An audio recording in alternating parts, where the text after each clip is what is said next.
चला good morning सर्वांना। बघा, ज्याची वाट खूप दिवसापासून सिव्हिल इंजिनिअरिंगची मुलं पाहत होते तो दिवस आज आलेला आहे। त्यांच्यासाठी आज सकाळी सकाळी एक सुखद धक्का बसलाय असं म्हणायला काही हरकत नाही, कारण की ज्या जागांची वाट ते पाहत होते आज सकाळीच त्याची जाहिरात आलेली आहे। आपल्याला डिटेलमध्ये या व्हिडिओमध्ये जाहिरात बघायची आहे। एक्झाम कोण घेणार आहे, तुमचं परीक्षा शुल्क काय असणार आहे, एक्झामचा पॅटर्न काय असेल, एक्झामचा सिलेबस काय असणार आहे, सगळ्या काही गोष्टी आपल्याला या व्हिडिओमध्ये डिटेलमध्ये एकदा बघायच्या।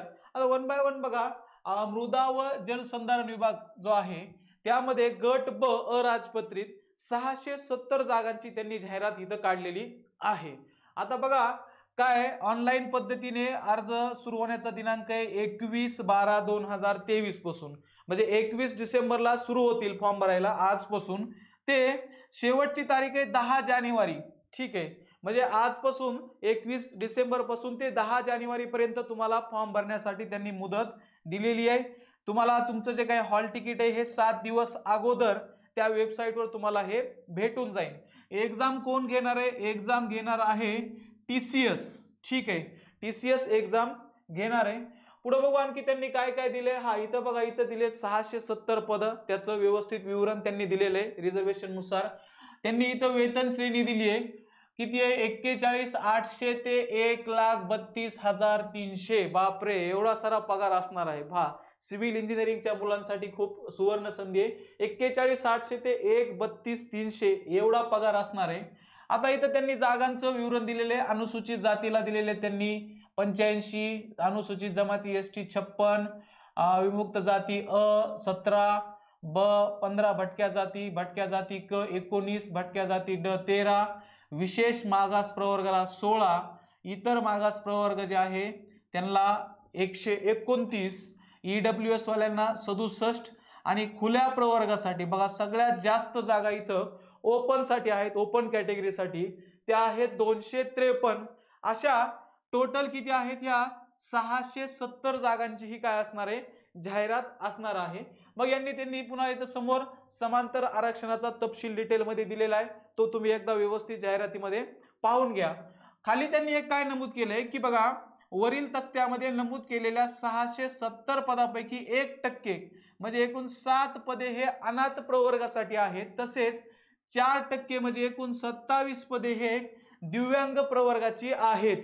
म्हणजे बघा 7 पद त्यांनी या 670 पैकी 7 पद जे कुणासाठी काढलेले आहेत, अनाथांसाठी काढलेले आहेत, आणि 27 पद हे दिव्यांग प्रवर्गासाठी असणार आहेत।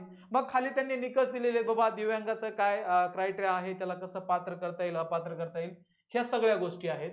नंतर बघू आपण याच्यामध्ये महत्वाच्या गोष्टी आपल्याला काय बघायच्या। आता बघायचं आपल्याला पात्रता, सगळ्यात महत्वाचा गोष्ट बघा, भारतीय नागरिक असला पाहिजे, या सगळ्या जनरल गोष्टी आहेत। ठीक आहे, त्याचं वय बघा, उमेदवाराचं 19 वर्ष असावे आणि कमाल 38 वर्षापेक्षा जास्त नसावे, हे ओपन साठी। ठीक आहे, बघा आता ओपन साठी किती आहे 38 आणि मागासवर्गीयांसाठी 43 पेक्षा जास्त नसावे। कमीत कमी 19 पाहिजे, ओपनला जास्तीत जास्त 38 आणि मागासवर्गीयांसाठी जास्तीत जास्त किती पाहिजे, 43 पाहिजे। दिव्यांग उमेदवार 45 पर्यंत चालेल। पात्र जे खेळाडू आहेत त्यांच्या बाबतीत 43 आहे। अनाथ उमेदवारांसाठी किती आहे, 43 वर्षापर्यंत जर उमेदवाराचं वय असेल तर तो इथं फॉर्म भरू शकतो। आता बघा, शैक्षणिक पात्रता मी सुरुवातीलाच काय सांगितलं की सिव्हिल इंजिनिअरिंगच्या विद्यार्थ्यांसाठी ही आनंदाची गोष्ट आहे। शैक्षणिक पात्रता काय आहे बघा, उमेदवाराने शासनाने मान्यता दिलेली 3 वर्ष कालावधीची स्थापत्य अभियांत्रिकी पदविका म्हणजे डिप्लोमा इन सिव्हिल इंजिनिअरिंग, कमीत कमी 3 वर्षाचा सिव्हिल इंजिनिअरिंगचा डिप्लोमा पाहिजे। म्हणजे 10वी नंतर जे मुलं पॉलिटेक्निक करतात, बरोबर, 3 वर्षाचं पॉलिटेक्निक करतात ते मुलं पात्र आहेत, किंवा जर तुम्ही 12वी नंतर डिग्री इन सिव्हिल इंजिनिअरिंगची डिग्री घेतलेली असेल तर ते मुलं, म्हणजे ज्यांचा सिव्हिल इंजिनिअरिंग मध्ये डिप्लोमा पॉलिटेक्निक झाले ते, आणि ज्यांची सिव्हिल इंजिनिअरिंग मध्ये डिग्री झालेली असे मुलं या पोस्टसाठी पात्र असणार आहेत। ठीक आहे, बघा आता त्यांनी इथं काय दिलंय की प्रस्तुत जाहिरातीत अनुसरून अर्ज सादर करण्यासाठी विहित केलेल्या अंतिम दिनांकास संबंधित शैक्षणिक अर्हता धारण करणे आवश्यक आहे। म्हणजे तुमचा डिप्लोमा किंवा डिग्री ही कंप्लीट झालेली असली पाहिजे, असं नाही की तुम्ही फायनल इयरला आहात म्हणजे तुम्ही फॉर्म भरू शकता. हे एक मुद्दा, कारण बऱ्याच मुलांना कन्फ्युजन असतं की सर आम्ही फायनल इयरला आहोत, मग आम्ही भरू शकतो का? नाही. फॉर्म भरण्याच्या दिनांकाच्या वेळेस तुमची डिग्री किंवा तुमचा डिप्लोमा हा कंप्लीट झालेलाच असला पाहिजे. नंतर बघा इथं काय दिलंय की मराठी आणि इंग्रजी या दोन भाषांमध्ये हा पेपर होईल तुमचा. ठीक आहे. सुरुवातीला काय असणार आहे, कम्प्युटर बेस्ड ऑनलाईन एक्झामिनेशन असेल. तर अंतिम गुणवत्ता यादीत, आता तुम्ही बऱ्याच एक्झाम मध्ये बघितलं असेल की आजकाल हा पॅटर्न तुम्हाला जनरल दिसायला लागलाय की अंतिम गुणवत्ता यादीत जर यायचं असेल तर तुम्हाला कमीत कमी बघा 45% गुण हे मिळवायला पाहिजेत, म्हणजे क्वालिफाय होण्यासाठी. नंतर क्वालिफाय व्हाल, मग तुमच्या स्कोअरनुसार तुमचं सिलेक्शन होईल न होईल हा नंतरचा मुद्दा. पण गुणवत्ता यादीत तुमचा समावेश होण्यासाठी कमीत कमी 45% गुण तुम्ही काय घेतले पाहिजेत, मिळवले पाहिजेत. आणि चुकीचं जर उत्तर असेल तर 1/4 निगेटिव्ह सिस्टीम आहे, म्हणजे याला निगेटिव्ह सिस्टीम आहे. ठीक आहे. आता मग बघू आपण नेमका 45% म्हणजे तुम्हाला किती गुण घ्यायचेत आणि किती गुणांची ही एक्झाम असणार आहे. बघा इथं दिलंय विषय त्यांनी काय काय दिलेत बघा, मराठी, इंग्रजी, सामान्य ज्ञान, बुद्धिमत्ता चाचणी. ठीक आहे. नॉन टेकचे विषय हे. आता बघा मराठी 10 प्रश्न 20 गुण, त्याची प्रश्न मराठी लँग्वेज मध्ये होतील. इंग्रजी 10 प्रश्न 20 गुण इंग्लिश लँग्वेज मध्ये. सामान्य ज्ञानचे असणार आहेत 10 प्रश्न 20 गुण, ड्युअल लँग्वेज मध्ये हा पेपर होईल मराठी आणि इंग्लिश मध्ये. आणि बुद्धिमापन चाचणी 10 प्रश्न 20 गुण आणि तोही मराठी आणि इंग्लिश मध्ये होईल. म्हणजे हे 4 विषय, कोणता, मराठी, इंग्रजी, सामान्य ज्ञान आणि बुद्धिमापन चाचणी, हे 4 विषय 10 मार्काचे, सगळे मिळून किती झाले, 40 मार्क आपले प्रश्न आणि 80 गुण झाले टोटल. आणि राहिले तांत्रिक घटक 60 प्रश्न आणि 120 मार्क. म्हणजे बघा आता टेक्निकलचे किती झाले तुमचे, 120 मार्क. ठीक आहे. आणि नॉन टेकचे किती झाले तुमचे, 80 मार्क. बरोबर. अशी टोटल किती मार्काची एक्झाम झाली ही, मग ही झाली 200 मार्कांची एक्झाम. आणि क्वेश्चन किती आहेत, क्वेश्चन आहेत तुमचे 100 क्वेश्चन. आणि टाइम असणार आहे तुम्हाला किती, 120 मिनिटाचा तुम्हाला टाइम इथं असणार आहे, 2 तास असणार आहेत. आता वरी जो त्यांनी क्रायटेरिया दिलाय की तुम्हाला जर गुणवत्ता यादीत तुमचा प्रवेश करून घ्यायचा असेल तर 45% गुण तुम्हाला पाहिजेत. म्हणजे बघा आता 200 मार्काची जर एक्झाम आहे, ठीक आहे, तर बघा तुम्हाला किती पाहिजे, जवळजवळ 85. हा ठीक आहे, 20 80 90 मार्क पाहिजे तुम्हाला इथे. किती, कमीत कमी 200 पैकी तुम्ही जर 90 मार्क घेतलेले असतील तर आणि तरच तुमचा गुणवत्ता यादीमध्ये समावेश होईल. ठीक आहे. चला आता बघू पुढे काय काय त्यांनी दिले आणखी. नंतर तुमचं नॉर्मलायझेशन देखील होणार आहे. नॉर्मलायझेशन झाल्यानंतर मग तुमची फायनल काय होणार आहे, गुणवत्ता यादी किंवा तुमची सिलेक्शन जी लिस्ट आहे ही तुमची पब्लिश केली जाईल. आता महत्वाचा मुद्दा, एक्झाम टीसीएस घेणारे आपण ऑलरेडी तुम्हाला सांगितलंय, अति मागास प्रवर्गासाठी 1000 रुपये असणार आहे. ठीक आहे. मागासवर्गीय, अनाथ असतील, दिव्यांग असतील, या सगळ्यांसाठी फीस किती असणार आहे, 900 रुपये.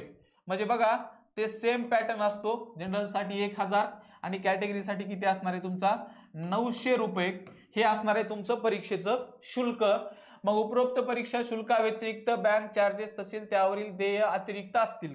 म्हणजे तुम्हाला तुम्ही आरटीजीएस किंवा आणखी कशा मार्गातून जर पैसे भरले तर बाकीचे चार्जेस आहेत ते तुम्हाला द्यावे लागतील. परीक्षा शुल्क हे नॉन रिफंडेबल आहे. ठीक आहे. कोणी परीक्षा शुल्क भरल्यानंतर थोडंच म्हणणार आहे आता नाही माझा मूड बदललाय, मला नाही परीक्षा द्यायची, असू शकतो एखादा नमुना, पण त्याला पैसे परत भेटणार नाही. आता बघा कागदपत्र इथं त्यांनी दिलेले, कागदपत्र तुम्हाला सुरुवातीलाच अपलोड करायचे आहेत. म्हणजे फॉर्म भरत असताना तुमच्याकडे हे सगळे कागदपत्र असणं आवश्यक आहे. कोणते कोणते, एसएससी अथवा तत्सम शैक्षणिक अर्हता, 10वीची तुमची जी सनद आहे, ठीक आहे, तुमचं नाव आणि तुमच्या वयाचा पुरावा म्हणजे 10वीची सनद, पुन्हा शैक्षणिक अर्हता इत्यादीचा पुरावा, म्हणजे तुमचा जर डिप्लोमा इन सिव्हिल इंजिनिअरिंग झाला असेल त्याचं सर्टिफिकेट, जर डिग्री इन सिव्हिल इंजिनिअरिंग झाले असेल त्याचं सर्टिफिकेट. मग नंतर सामाजिक दृष्ट्या मागासवर्गीय असल्याचा पुरावा, आर्थिक दृष्ट्या दुर्बल घटकातील असल्याचा पुरावा, वैध नॉन क्रिमिलियर, म्हणजे ज्या वेळेस तुम्ही फॉर्म भरत आहात, म्हणजे फॉर्म भरण्याची शेवटची तारीख किती आहे, 10 जानेवारी, 10 जानेवारीला तुमचं वैध असेल असं नॉन क्रिमिलियर सर्टिफिकेट तुमच्याकडे पाहिजे. नंतर दिव्यांग व्यक्ती असेल त्याचा पात्र असल्याचा पुरावा, खेळाडू आरक्षण, खेळाडू असल्याचा पुरावा, अनाथ असल्याचा पुरावा, विवाहित स्त्रियांच्या नावात बदल झाल्याचा पुरावा. म्हणजे विवाहित स्त्री जर असेल तिने जर नाव बदललेलं असेल लग्नानंतर तर ते नाव बदलल्याचा पुरावा देखील तिला अपलोड करायचा आहे. कारण की डिग्रीच्या अगोदर समजा डिग्री झाल्यानंतरच लग्न होईल बरोबर, डिग्रीवर सगळे मग आधीचे नाव असतील, मग नंतर लग्न झाल्यानंतर नाव बदललं तर तो पुरावा तुम्हाला पाहिजे. आणि लहान कुटुंबाचं काय पाहिजे, प्रतिज्ञापत्र. ठीक आहे, प्रतिज्ञापन. हे सगळे डॉक्युमेंट फॉर्म भरतानाच तुमच्याकडे अवेलेबल पाहिजे. नंतर बघू आपण काय काय दिलं आणखी महत्वाचं. हा इथं दिलेले बघा, तुम्हाला स्क्राईब जर पाहिजे असेल त्यासाठी तुम्हाला 20 मिनिट भेटतील. ठीक आहे, पण स्क्राईबनी स्वतः उत्तर द्यायचे नाही. तुम्ही जे उत्तर सांगणार त्याला फक्त ते क्लिक करायचे आणि त्यांनी जर मनाने शहाणपणा करायचा प्रयत्न केला आणि ते जर निदर्शनास आलं तर मात्र तुमचा कार्यक्रम झाला म्हणून समजा. ठीक आहे, त्यामुळे स्क्राईब घेऊन जाताना ह्या गोष्टी जरा लक्षात घ्या. नंतर बघा, गुणवत्तेनुसार निवड करण्यासाठी संबंधित नियुक्ती प्राधिकारी यांच्याकडे सादर करावयाची आवश्यक कागदपत्र. एकदा तुमची निवड झाल्यानंतर काय काय तुम्हाला घेऊन जायचे बघा, ऑनलाईन अर्ज असेल, तुमचं प्रवेश पत्राची छायांकित प्रत. ठीक आहे, तुमचं शैक्षणिक अर्हतेबाबतची कागदपत्र, संगणक परीक्षा उत्तीर्ण झाल्याचं प्रमाणपत्र, परीक्षा शुल्क भरल्याची पावती पाहिजे तुमच्याकडं, तुमच्या अर्जात नमूद केल्याप्रमाणे जात वैधता प्रमाणपत्र पाहिजे. ठीक आहे, तुमचं डोमेसाईल सर्टिफिकेट पाहिजे आणि तुम्ही दिव्यांग असाल, खेळाडू असाल किंवा अनाथ असाल त्याचं सर्टिफिकेट पाहिजे. त्यामुळे हॉल तिकीट हरवू नका. ठीक आहे, नाहीतर हॉल तिकीट आहे तुमच्याकडं, हॉल तिकीट हरवलं, एक्झामला सिलेक्शन झालं, नंतर ते हॉल तिकीट तुम्हाला फायनली लागणार आहे. त्यामुळे कागदपत्र वेळोवेळी जपून ठेवा. आता बघू आपण अभ्यासक्रम. ठीक आहे, आता बघा एकूण 60 प्रश्न आणि 120 गुण असणार आहेत. प्रत्येक प्रश्नाला 2 गुण असणार आहेत. टेक्निकलचा सिलेबस आहे सिव्हिल इंजिनिअरिंग आणि हा असणार आहे डिप्लोमा लेवलचा. ठीक आहे, म्हणजे ज्यांचा डिप्लोमा झालाय त्यांना चांगले, ज्यांची डिग्री झालेली आहे त्यांना तर आणखी थोडं सोपं म्हणायला काही हरकत नाही. ठीक आहे, डिप्लोमा लेवलचा असणार आहे सिलेबस सगळा हा डिटेलमध्ये दिलेला आहे. मेकॅनिक्स असेल, स्टेट मटेरियल, टॉस आहे, त्याच्यामध्ये तुमचं स्टील स्ट्रक्चर आहे, कॉन्क्रीट टेक्नॉलॉजी आहे, जिओ टेक्निकल इंजिनिअरिंग आहे, कन्स्ट्रक्शन मटेरियल आहे, सर्वे, बिल्डिंग प्लॅनिंग, फ्लुइड मेकॅनिक्स, हे सगळे काय, environmental engineering, soil and water conservation, structure, construction planning and management, असा हा तुमचा सिलेबस असणार आहे, डिप्लोमा लेवलचा असणार आहे. मग नंतर राहिला इंग्लिशमध्ये काय बघा, सिमिलर वर्ड, अपोजिट वर्ड म्हणजे सिनोनिम, अँटोनिम, जे काय ओकॅब असतील. ठीक आहे, use of idiom phrases, grammar असेल, आणि आरसी पॅसेज एक त्यांनी दिलेला आहे. 10 प्रश्न 20 गुण बरोबर. मराठीमध्ये पण त्यांनी सेम दिलेलं आहे बघा, सिनोनिम, अँटोनिम असेल, तुमचं ग्रामर असेल आणि एखादा उतारा. आणि नंतर सामान्य ज्ञान मध्ये करंट अफेअर दिले बघा, world as well as Indian history, especially Maharashtra geography of Maharashtra Indian economy. म्हणजे तुम्हाला जो भूगोल आहे तो स्पेशली महाराष्ट्राच्या रिलेटेड करायचा आहे. आणि राहिला नंतर बुद्धिमापन चाचणीमध्ये काय, हाऊ क्विकली अँड काय ॲक्युरेटली कॅन्डिडेट कॅन थिंक. ठीक आहे, तर अशा पद्धतीने हा असणार आहे तुमचा सिलेबस. आणखी काही महत्वाचे नाहीये. ठीक आहे, इथपर्यंत आहे. तर चला आपण आता बघितलं की मृदा आणि जलसंधारण विभागाने गट ब अराजपत्रित किती 670 जागांची ही ऍड काढली. ठीक आहे, क्विक रिव्ह्यू करू. एक्झाम TCS घेणार आहे. एक्झाम असणार आहे तुमची 200 मार्काची. टेक्निकल तुमचा काय असणार आहे, 60 प्रश्न 120 गुण, नॉन टेक्निकलला 40 प्रश्न 80 गुण, अशी 200 मार्कांची. तुम्हाला 45% म्हणजे 90 मार्क घ्यायचे जर तुम्हाला क्वालिफाय व्हायचं असेल तर. आणि परीक्षा शुल्क जनरलला 1000, कॅटेगरी किती आहे तुमची 900. शेवटची तारीख असणार आहे तुमची 10 जानेवारी. त्यामुळे जेवढे तुमचे सिव्हिल इंजिनिअरिंगचे मित्र आहेत, मैत्रिणी आहेत, त्या सर्वांपर्यंत ज्यांच्याकडे डिप्लोमा झालेला आहे, ज्यांची सिव्हिल इंजिनिअरिंग मध्ये डिग्री झालेली आहे, त्या जास्तीत जास्त मुलांपर्यंत हा व्हिडिओ पोहोचवण्याचा प्रयत्न करा, जेणेकरून खूप दिवसानंतर आलेली हा सुवर्ण संधीचा त्या लोकांनाही लाभ घेता येईल. आणि आजपासूनच लवकरच अभ्यासाला लागा. सगळ्यांना ह्या एक्झामसाठी हार्दिक हार्दिक शुभेच्छा.